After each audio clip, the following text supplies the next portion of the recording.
So with that said, Matt, you want to start with the introduction? Sure. So my name is Matt Nell. I'm the social media director at AOL. I've been doing digital in various forms for about 15 years, and nice to meet you guys. Hi, I'm Teresa. I'm the community manager at Google Docs, and I've been on Twitter for 4 years. I'm JiaJia. I work at Guggenheim this year. I'm the digital marketing manager, and I manage social media sites for as well as contents. And I'm Gabe, also. I'm a community manager at 360i, which is a marketing agency here in New York. I handle a bunch of CPG brands, doing everything from content strategy, activation, to a little bit of social media strategy as well. Thanks, guys. So, I think one of the biggest things we want to try to accomplish here is really figure out how we can properly transition from what is fun, the tweeting, the Facebooking, the Tumblring, the pinning, all that stuff, and figure out how you can leverage it to actually add value to your job search or your actual job once you achieve it. So, quick poll, how many of you are students right now? And then how many of you are just actively like job searching, graduated? Alright, so most students and those who are job searching usually like just graduate or like recently within the last year or so. No? Ish. That's fine. Cool. And how many are art students?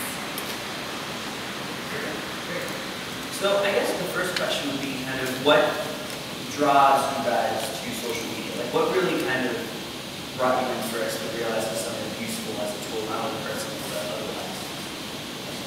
I think I've always been a nerd.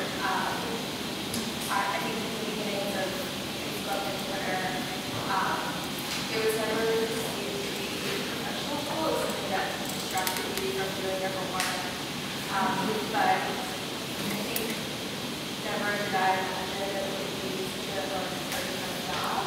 And along people who work with these tools, I think the transparency and accessibility and the immediate satisfaction of not only sharing what we're doing, but knowing what's going on in the world is very almost intuitive.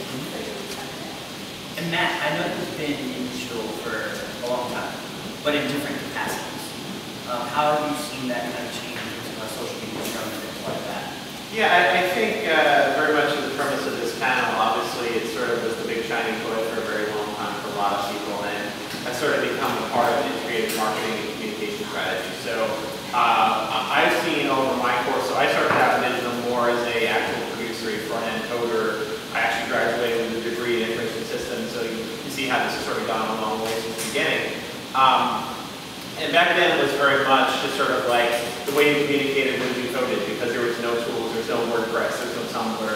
You just coded a website, you created a website, that's what you did. And if you wanted to express yourself, that was how you did it. So sort of the code and the content were very much intermingled. And I think more recently, platforms have been developed so that people have the ability to just express themselves more easily. So Twitter comes along, Tumblr comes along, Facebook comes along, Instagram comes along, and the platforms that have been available for you to express your passions and your desires become a lot easier for people to use. There's a lot less of a learning curve to setting up an Instagram account and starting to take pictures than there was before, where even before when I started there was no Flickr, there was no way to really share your creative energy other than building your own website. So I think the transition has very much been from creating the platform, creating your environment, to just focusing more on the content and of your passions and how you can create it. I guess I would add that social media is also trying to work together, and as someone who works in media, it's not only about what you're sharing, what you're doing, it's about sharing your experience, and that's something that we're trying to capture. And it's such an opportunity because every year only so many people can reach New York, and it's what we want to do, but with social media, you're able to access anybody who's interested in content. So it's really about looking up your information in whatever the product is, whether it's technology or art or culture. Now, Teresa, how do you think being within social media personally has kind of helped you in terms of what you do from a product perspective? Does it add insight? Have you wise to kind of educate what you're doing professionally? In terms of like maybe product feedback. Yeah, exactly.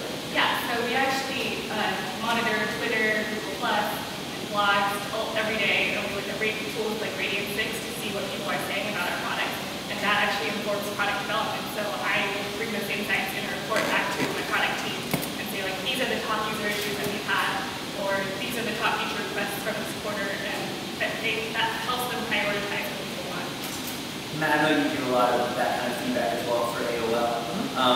Obviously being very used to how social works, do you feel like that's kind of allowed you to create better lines of communication within social? Yeah, I think we're a company that frankly is in a bit of transition. Obviously, a lot of people who are my age and slightly younger really know AOL from the old dial-up days, and you've got mail and this sort of stuff. And I think a lot of what we see in social media is people who are starting to come to channels looking for help and support. And, it's tough to have phone support and there's limited levels of support. So we're starting to see a lot more people who continue to use our products and services, things like AOL Mail and AIM and these sorts of things, which still very much exist and have very hard user bases. Sorry. But sorry, it does exist. I mean, you have a lot of users, so I'm going to say that. But I think we're starting to turn to social channels for looking for answers. And I think that the more savvy user will send us a Facebook message on our new timeline page. Will send us a tweet about what's going on. But we also do sort of more proactive listening, right? So, frankly, to be blunt, a lot of the tweets we say is AOL sucks, and then we'll very much go out and reach them and say, well, why does AOL suck? And we'll get no answer.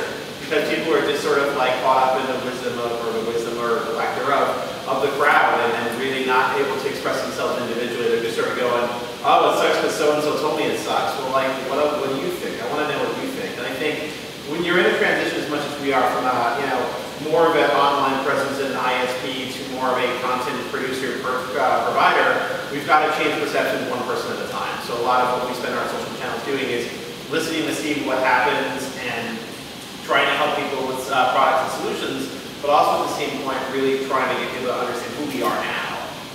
So we've also already talked a little bit about the utility of social, just in general. But I think that's a good segue for kind of like communication and transparency. So I kind of want to ask you guys first, like, how many of you guys actively Google yourself? I mean that completely seriously. We all do it. Yeah. What is that? Well, Like type your name in Google and hit enter. Yeah, just like if you just, if you just literally type your name into Google and just check. How many of you have never done that? Okay, so that's reassuring. When I would ask this question in a group before, a lot of people would go, oh, I never thought to do that. And the reality is that's what employers are looking for.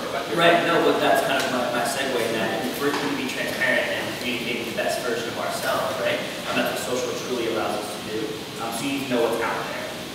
And I wonder how you guys have been able to kind of develop your own digital or social footprints so that when you Google yourself, you come up in the top 10 or the right blogs, the right handle, your LinkedIn profiles, all that stuff comes up in a way that represents the best side of who you want to see.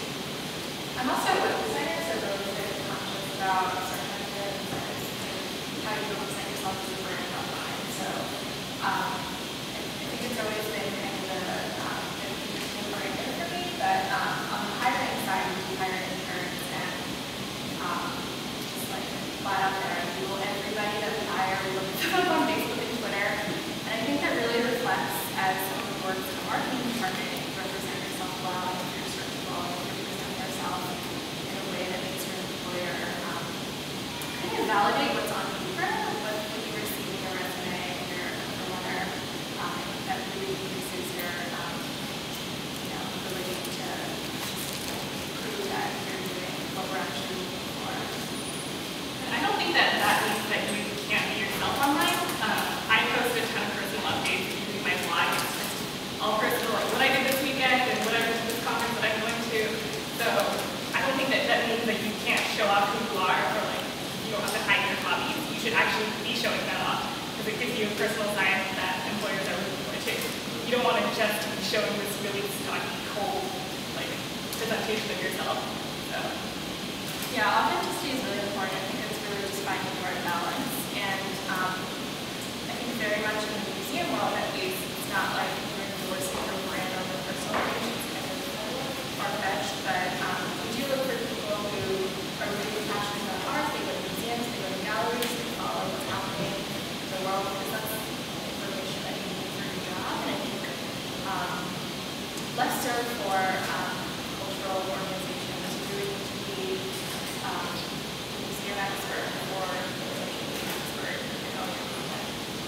So, I think part of being in social is that you always kind of have like a side hustle, right? Like everybody's always doing something on the side, which is great, I think it falls into this find your passion and follow your passion. You don't necessarily only have to have one. But with that being said, talking about being authentic and being yourself online, right? And kind of creating that line. How do you find that balance now between what's out there for yourself in the internet, right? It's your public persona or whatever, and then now trying to develop a professional persona. Should you develop two different ones?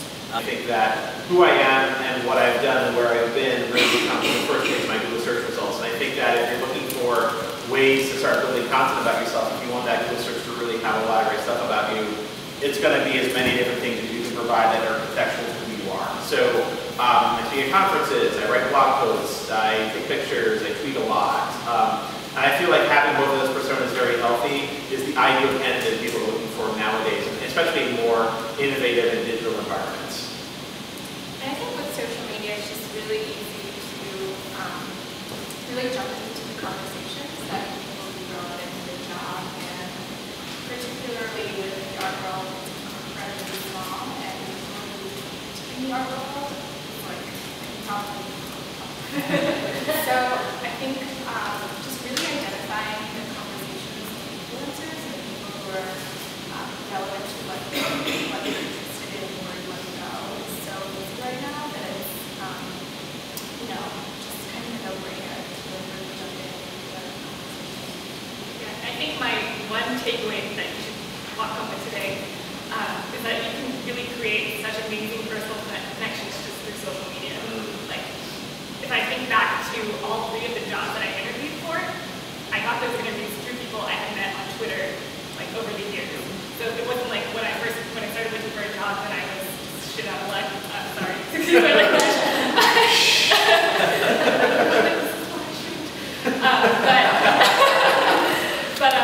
I actually had a network of people already that I could reach out to. So it was so much easier for me while some of my friends were really struggling to find anyone to ask for help. I just reached out to my network over Twitter and was like, hey, I'm job hunting.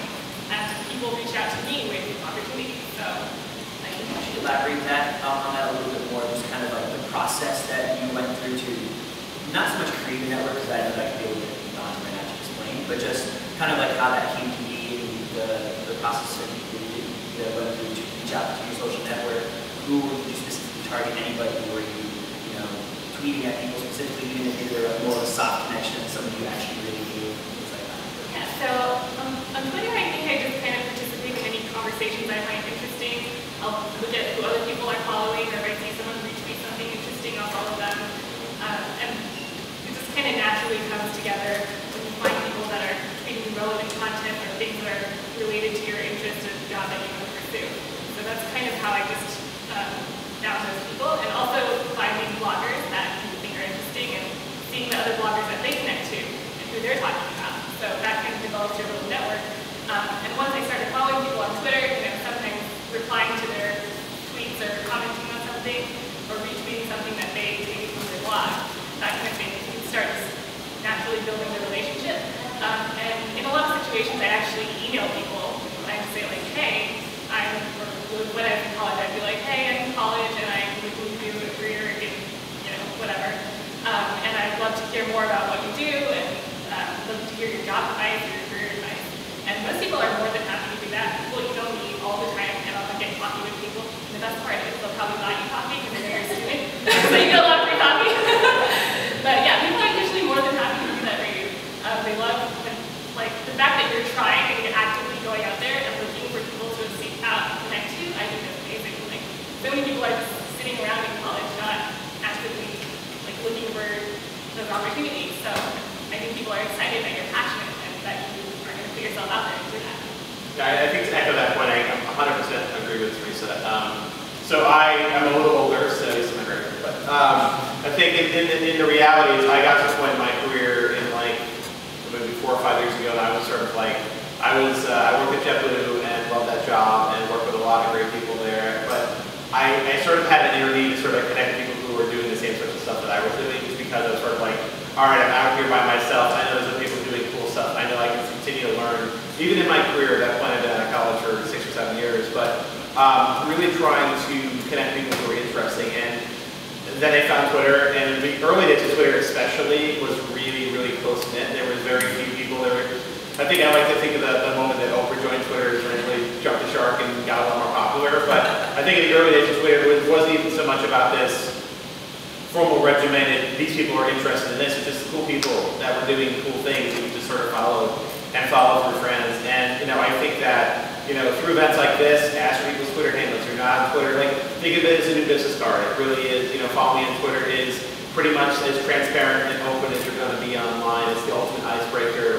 If you're into the same sorts of stuff, there's probably a good possibility you have other things that are in common that you can discuss. And use that as an icebreaker. And I like to think of when I meet people on Twitter, I meet them because they're good people. And then usually what I see in my life is 3 to 6 months later, something happens where we either work together, or I can recommend them for a job, or they can recommend me for a job. Where it's sort of you get to know the people first, and it sort of skips out of the random factor of meeting people at events. I think the events like this are sort of designed for that. So I think that if you're open and transparent and available, things will happen to you. But if you sort of go out and start to interact with people more, just because you think they're cool, follow the 4 of us, and I'm sure that you're going to really see a lot of random stuff on my stream. I'll tell you that, get out there.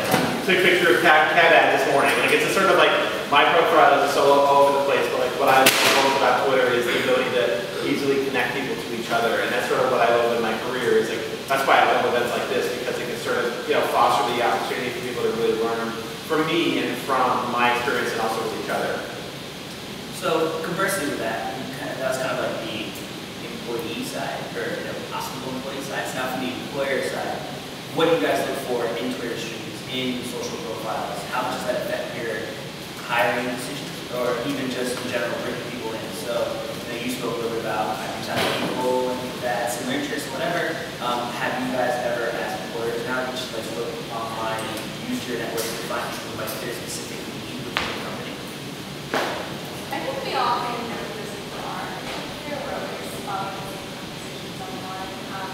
I personally haven't offered a job there, but I think, just someone who is really active and really understands. Yes. Yeah, I think for me, it's working in social media, I like to hire personality first. Because if you can teach tools and platforms and cadence and the right way to do things, I feel and hopefully Teresa agrees, to be an effective and Gabe as well, to be an effective community manager, you really have to feel, and you have to have compassion, and you really have to want to help. Because I feel a lot of what you do is, while a lot of it is marketing and support and content, a lot of it is just helping users with problems and issues. And they may not be the nicest people in the world, they may hate your guts for a while, they may hate your brand's guts for a while, but the reality is that, it's very easy to see how people feel about things by how they express themselves in social media. So if it's their blog, if it's their Twitter, I think that having a perspective on themselves is really important, because knowing who you are first really is the gateway to everything else in your life. And I feel that if you haven't really done that self-discovery of who you are and what is your passion, this is a great time to start. You understand what makes you excited, what you love to do every day. My favorite quote about that is what you love to do is what you're thinking about when you're working every day. And if you're working at a job that you don't really love, and you're dreaming about what you should be doing that, because that's really what you're passionate about. But I think, I will look at their blogs, I'll look at I'll look at anything that's public, because in that there's an implicit decision. They've chosen to share that with the world, right? They've chosen to share that with me. So I want to see who they are as a person, and do they really get it? I feel for social especially, it's more of an instinctive thing. It's hard to say in words. You can say, well, I know how to tweet and tumble and do all this sort of stuff, but do you know how it applies to this situation, or that situation, or this particular person? Because, when you get thrown into the fire of social media, depending on where you work, whether it's an agency or in-house or whatever, you're going to be pressed with situations that you can't possibly imagine, and you're going to have to think of quick responses for it. So having that personality fit and expressing yourself first is really important. And then, showing some, experience level with the tools. If you've never tweeted before, you're probably not going to work out. But if you tweet on a regular basis, you check in once a day, you understand sharing value, creating content and sharing yourself. I think to a point, that's really where you want to go. But I always worry about social media experts that are we have to do this, and this to be successful in social media. It's you can't possibly know that, because everybody has their own personal approach I would rather somebody not have 80,000 followers and really, with their 500 followers express themselves effectively and clearly every day, then I would hire that person first, because 80,000 followers isn't necessarily a reflection of anything other than you know how to get followers, which may or may not be a good thing. So now, how important is it then in that regard to have social content within your profiles that is concentrated? So, like I like music and style, so that's pretty much what I talk about 98% of the time, right? So I'm sure yours is filled with art stuff, and yours is all Google Docs, awesome. So how important is it to be able to look at something and be like, I have a snapshot of who they are? So this is, I know this is their passion, or this is their interest, right? So it is a good snapshot versus somebody who just retweets links or puts out like, random stuff. While I understand that it needs to be there sometimes, like, does it look like this person just using it as like social vomit versus actually having some sort of strategy behind it? I mean, I think, and I'll just kick it off, I think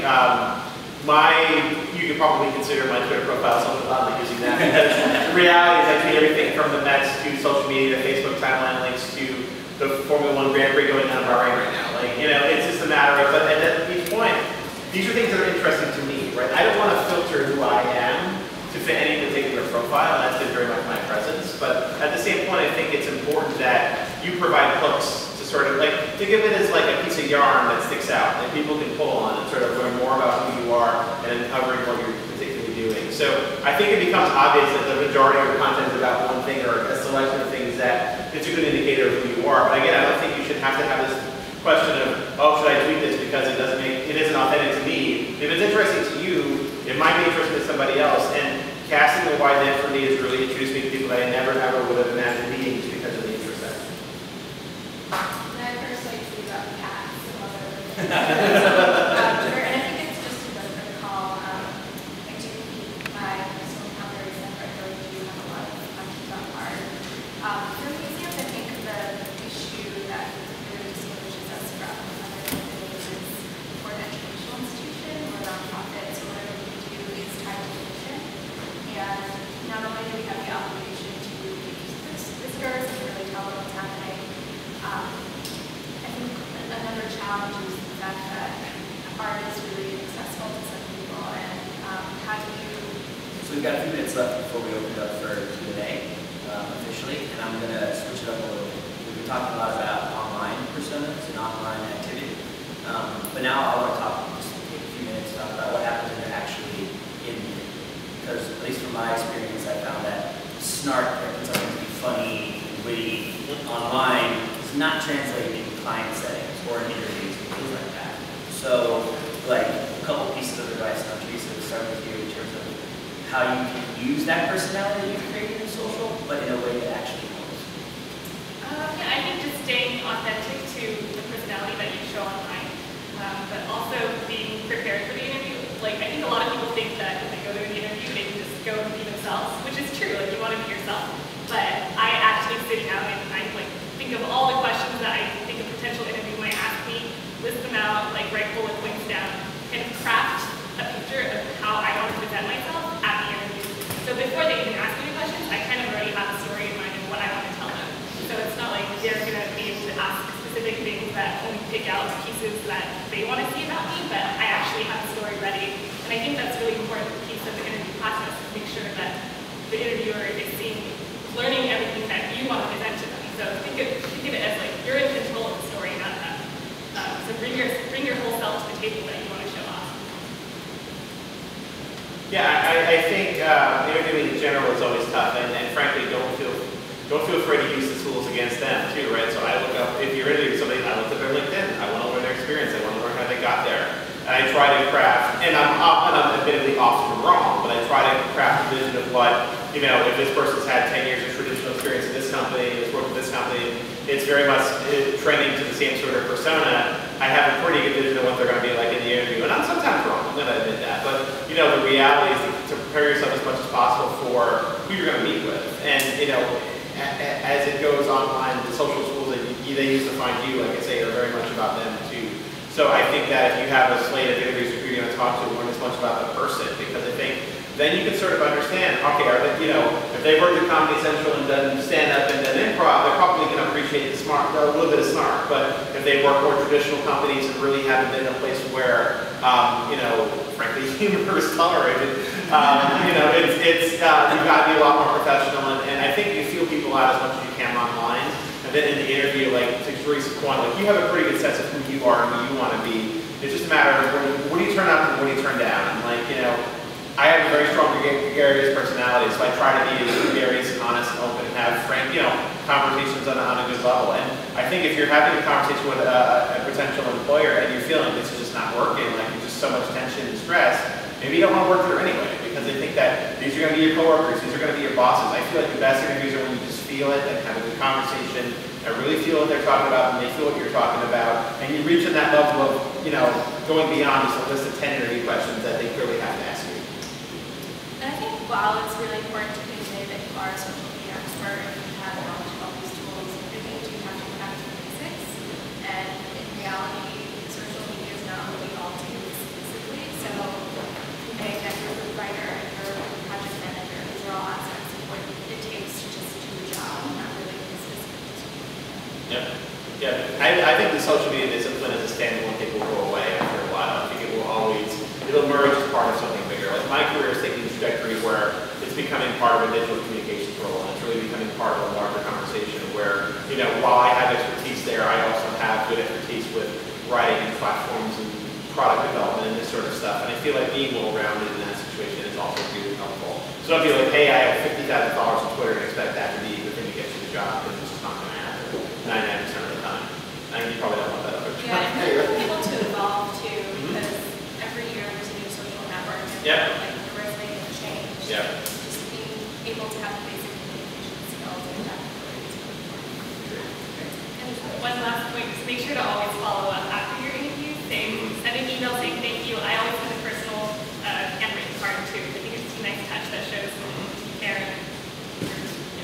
Yeah, it really does make the difference. And I think that we do live in a digital world, so at minimum send an email, but the personal touch is always a nice thing to do. And it may sound archaic and ridiculous, but it still matters to a lot of recruiters because they just, again, they're very old school methodology. And even sometimes, they do like, oh, an email, but send something, send some. And it's also a good opportunity for you to remind them of who you are, right? So like if they've had 17 people in the last week and had 100 calls, like, something about yourself in that conversation where it's like, I think I'm unique to position to do X, Y, and Z, and this is who I am, and that kind of stuff. It's always a good reminder that if you had a strong interview, it sort of like lights the light bulb in their head that this is something that was good.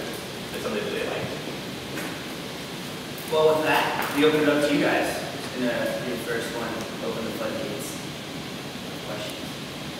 I just wanted to ask, do you think like in this day and age, it is important for us to like build an online persona? Like if you search us and we don't have a strong persona, like as opposed to someone who does, would you go for the person who does have a stronger one, who's involved in Tumblr, Twitter, posting like local shows and stuff like that, as opposed to the person who is kind of sporadically involved and not really there? I mean, it all depends on what kind of job you want. I want a social job, of course, but a lot of experience, personally, but also on a professional level in manage areas and I think because we all do research for LinkedIn, that all of this factor together. Yeah, like as a community manager at Google, I don't think we would hire anyone who doesn't have a social I think while your discipline may not be digital, being able to express yourself in the digital world is important. So even if it's not necessarily something that's, rock solid and overly designed or whatever, you should still have some representation of yourself online just because of the Google factor. Like every employer, or just about every employer with any contact with creativity, digital, design, whatever, is probably going to Google you. So better have something that you've curated and presented about yourself than just have a bunch of random Google things about you. And I think it's also important to listen. You don't always have to actively participate, but just being able to follow news because news change so much and the industry is definitely adapted to have this sort of If you are kind of in charge of the social media for an organization, for example, and that's kind of your main focus, but you don't necessarily participate individually, like I would tweet and do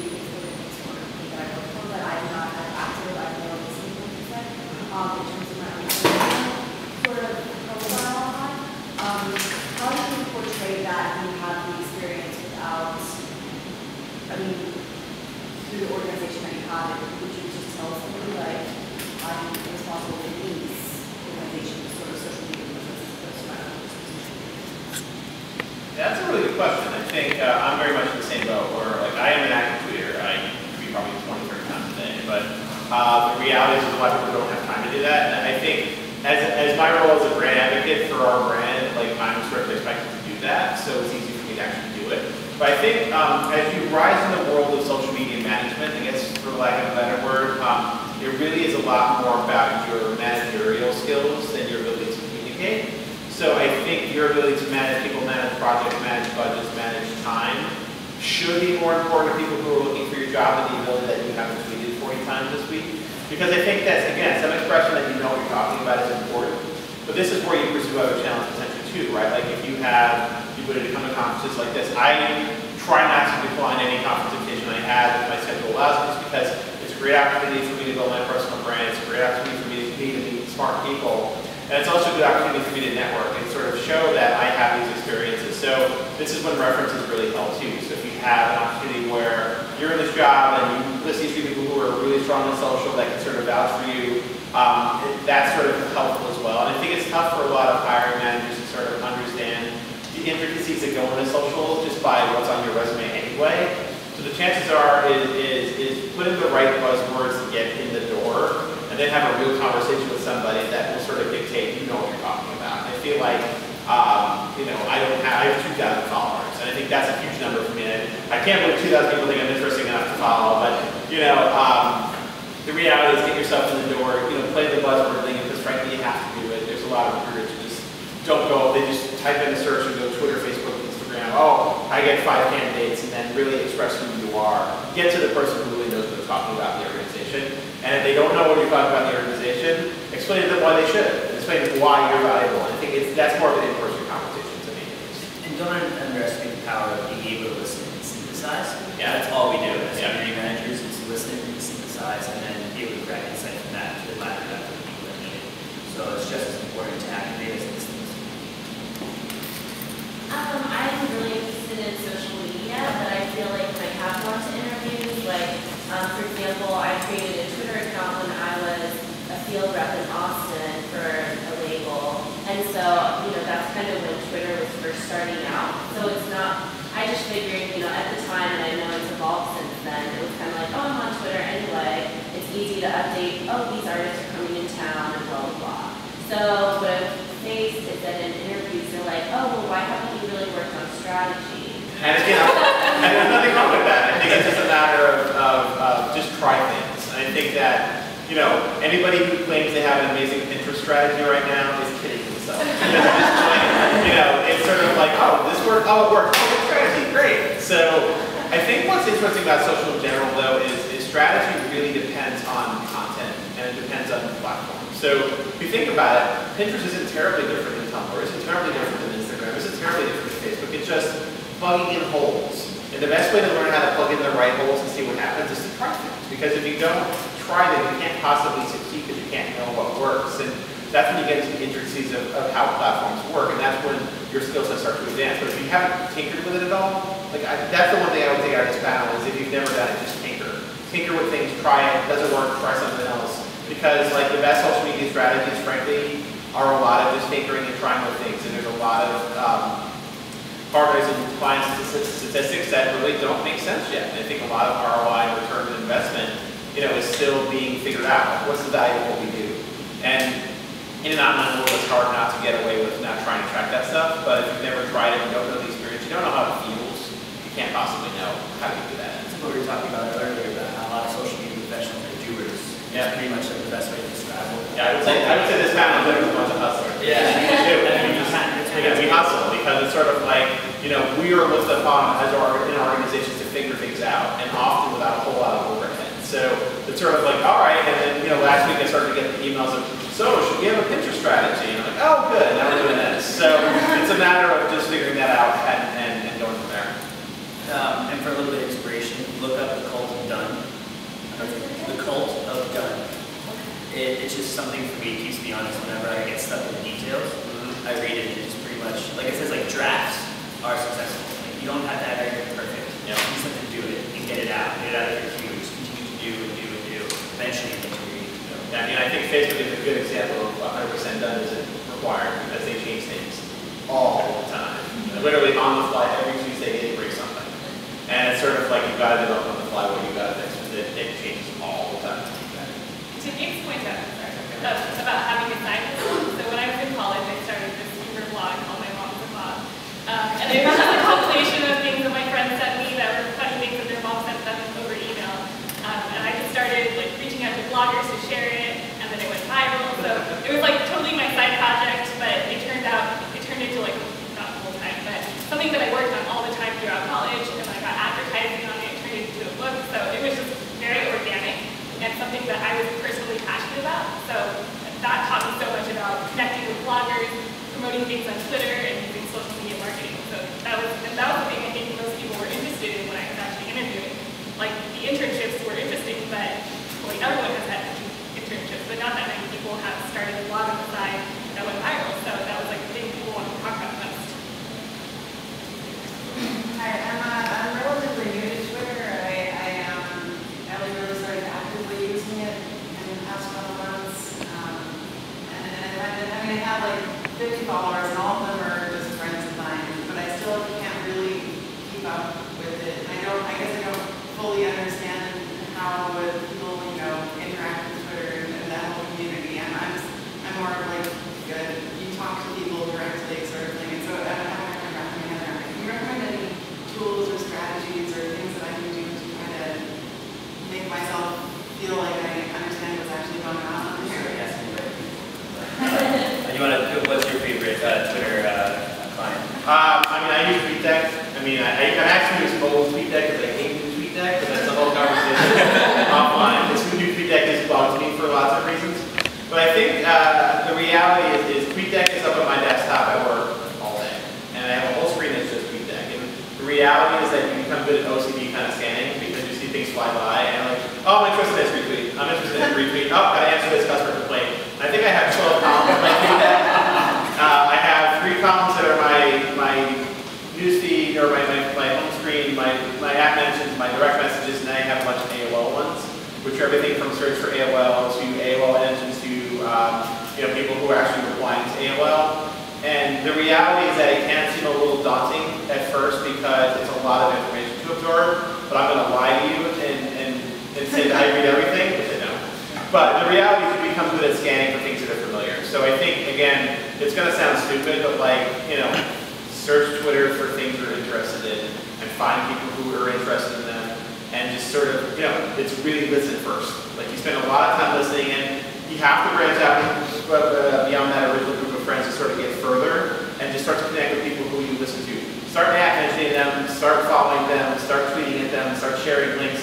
Some of them will respond, some of them won't. Don't get disheartened if they don't, because some people are douchebags. But I think the reality is don't be afraid to get out there and sort of make yourself known. And the whole today is called follow your passion, right? So it's about following what you're interested in. And after a while, you see clusters of people who aren't your friends that you start to interact with regularly. And then it's like, hey, let's go get a beer, let's go hang out at the bar, and all of a sudden you've got new friends. And that's sort of how it happens. And I know it's hard to see the magic at first, but it really happens after you find people who are interested in it. And you're not going to like everybody, that's okay too. Yeah, I think Twitter is good to follow all of them. It's actually really good. So if you're interested in a specific topic, you can select a whole slew of different things that are really active in the conversation. Then you go into those meetings and really follow it, and eventually it's the same result, and you all have So I'm going to, in the interest of today, one more question before we stop. If you have more questions about that, are we done or give me one more? Yeah. Sorry guys. My name is Rev. I'm one of the co-founders of Interns, and we unfortunately have to wrap up. But you can meet with all the speakers during our mixer at 12:45. I think right now it's time for a snack, and I know I want one, so you guys can do as well. Yeah, thank you all for coming. Thank you for